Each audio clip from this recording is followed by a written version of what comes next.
Ricardo Salles fica sim. O meio ambiente é um tema sensível há muito tempo.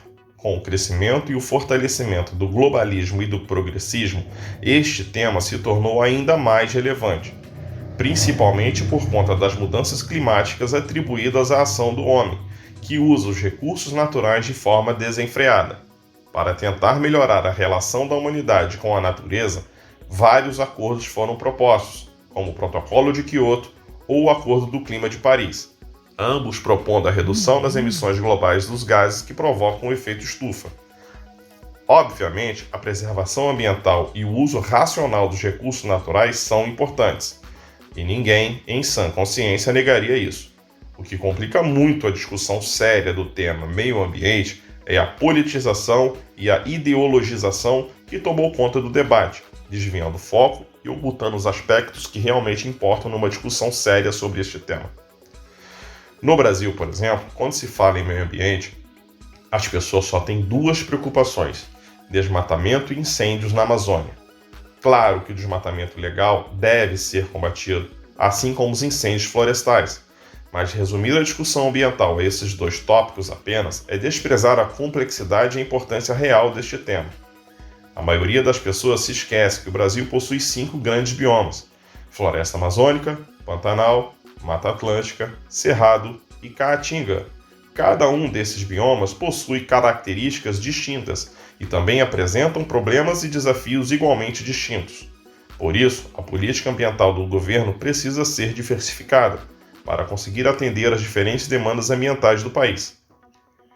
Nesse sentido, ao contrário do que alardeia a oposição, o governo Bolsonaro, na figura do ministro do Meio Ambiente, Ricardo Salles, tem feito um excelente trabalho. O combate à corrupção e aos desvios das verbas públicas destinadas à área ambiental são importantes, bem como a fiscalização e a elaboração de nova legislação sobre o tema.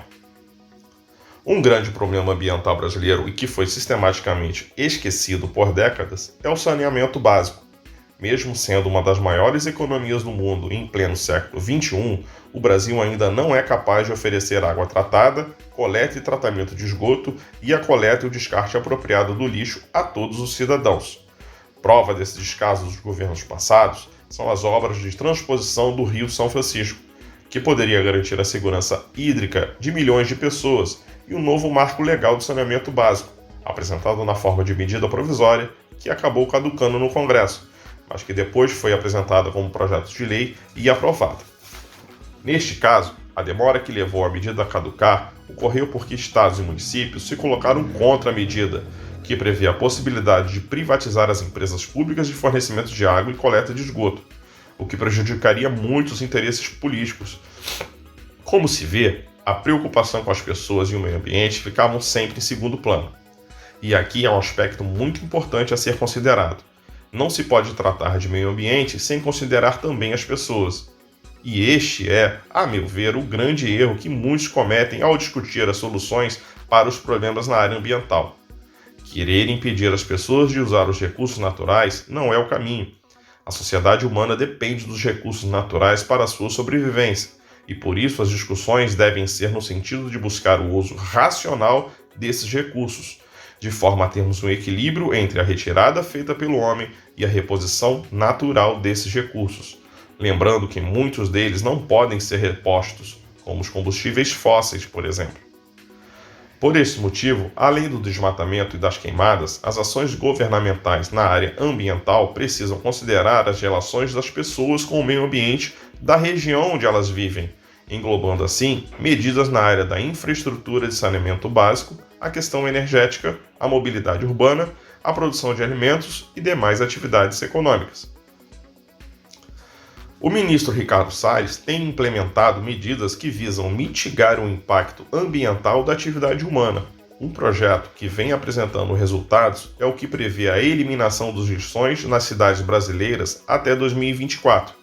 E em um ano, 600 lixões já foram fechados. Também é importante a proposta de conceder à iniciativa privada a gestão e conservação de áreas de preservação ambiental e reservas ecológicas.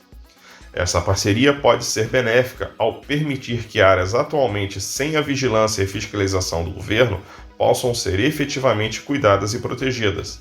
A retomada e conclusão das obras da transposição do Rio São Francisco, a ampliação do uso da energia solar e eólica, a criação do Conselho da Amazônia e o fortalecimento da fiscalização, do monitoramento e do combate ao desmatamento e aos incêndios, em parceria com as Forças Armadas, também merece destaque entre as ações governamentais.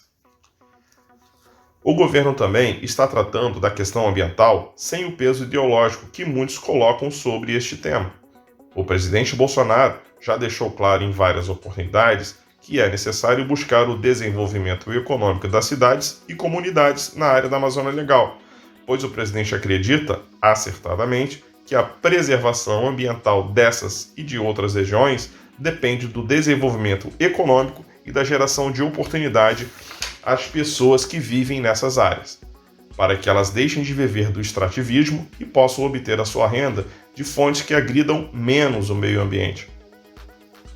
Existem muitos outros fatores que poderiam ser acrescidos a este artigo, mas creio ter apresentado os principais motivos que me levam a avaliar de forma positiva o trabalho do ministro do Meio Ambiente, Ricardo Salles. A oposição tem apenas histeria e uma visão distorcida da questão ambiental, e isso não serve para desqualificar o trabalho que o ministro vem fazendo até aqui, e nem para desqualificar as ações governamentais na área ambiental. Além disso, o que a esquerda, que governou o país por mais de 20 anos, tem a apresentar em termos de resultados de políticas públicas na área ambiental. Tudo o que os detratores de Ricardo Salles fazem é ecoar por aqui as narrativas globalistas que não visam a preservação ambiental, mas usam essa importante pauta como forma de atingir outros interesses que envolvem poder e bilhões de dólares. Esses ativistas se preocupam com o futuro, mas o futuro que desejam para nós está longe de ser algo que beneficie a maioria da humanidade. Por isso, faço coro com os que gritam: "Fica, Salles!"